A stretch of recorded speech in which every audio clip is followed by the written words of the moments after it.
ہر پل Jio drama آفت بن چکا ہے، بہت ہی انٹرسٹنگ۔ نیکسٹ ہمیں دکھایا جائے گا کہ محمود جو ہوگا وہ وہاد کے گھر پہ آئے گا۔ اس بات کا علم وہاد کے باپ کو ہو جائے گا، لیکن اس ٹائم وہاد کا باپ جو ہوگا وہ آفس میں ہوگا، لیکن وہ تمام کام چھوڑ کر آفس کے جلدی سے گھر آ جائے گا۔ گھر آ کر محمود کی باتیں وہ سن لے گا، جو محمود مہک کے ساتھ باتیں کر رہا ہوگا، لیکن انہیں تو یہ لگے گا کہیں محمود ان کو مہک کو یا وریشا کو نقصان پہنچانے تو نہیں ہے، اس لیے وہ گھر آئیں گے۔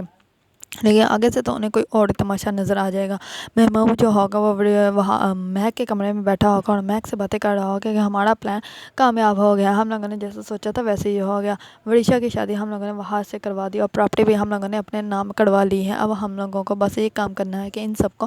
دھیرے دھیرے اس گھر سے باہر نکال دینا ہے۔ لیکن محمود مہک سے کہتا ہے کہ پہلے تو ہم وریشا کو اپنے ہاتھ میں کر لیتے تھے، اپنے قابو میں کر لیتے تھے، لیکن اب تو اس کی شادی ہو چکی ہے، اب ہمیں اور زیادہ احتیاط سے کام لینا پڑے گا، کیونکہ اب تمہیں اچھی طرح پتہ ہے کہ وریشا اب شادی شدہ ہے اور وریشا کبھی بھی ہماری بات اب اس طرح سے نہیں مانے گی جیسے کہ پہلے مانتی تھی۔ اس پر جو مہک ہوتی ہے وہ کہتی ہے ہاں،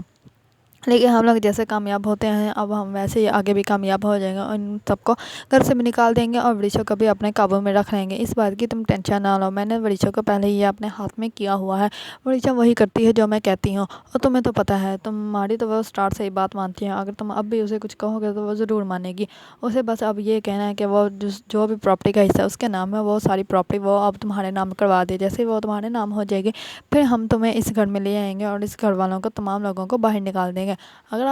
یہ ساری باتیں سن کے وہاد کے باپ کے تو پاؤں کے نیچے سے زمین ہی نکل جاتی۔ وہ یہ سوچتا کہ میں نے ان لوگوں کے لیے اپنے بیٹے کی خوشیوں کو برباد کیا تھا، میں نے اپنے بیٹے کو زبردستی کہا تھا کہ وہ وریشا سے شادی کر لے، جبکہ وہ تو وریشا کو پسند ہی نہیں کرتا تھا۔ مجھ سے بہت بڑی غلطی ہوگی، لیکن اب میں اس غلطی کو ٹھیک کروں گا اور ان لوگوں کو بھی سبق سکھاؤں گا کہ یہ لوگ کیسے کسی کی خوشی اور ہنستی کھیلتی زندگی کو تباہ و برباد کر سکتے ہیں۔ ان لوگوں نے جس طرح مجھے بیوقوف بنایا اور میرے بیٹے کی زندگی تباہ و برباد کی، اب میں ان کو بھی سبق سکھاؤں گا تاکہ انہیں اچھے سے علم ہو جائے کہ کسی کے ساتھ آگے سے ایسا برا نہیں کرنا۔ اگر آپ لوگوں کو ڈرامہ آفت پسند ہے اور اس کے بارے میں نیو اپڈیٹ جاننا چاہتے ہیں تو میرے چینل کو لائک، کمنٹ اور سبسکرائب کرنا مت بھولیے گا۔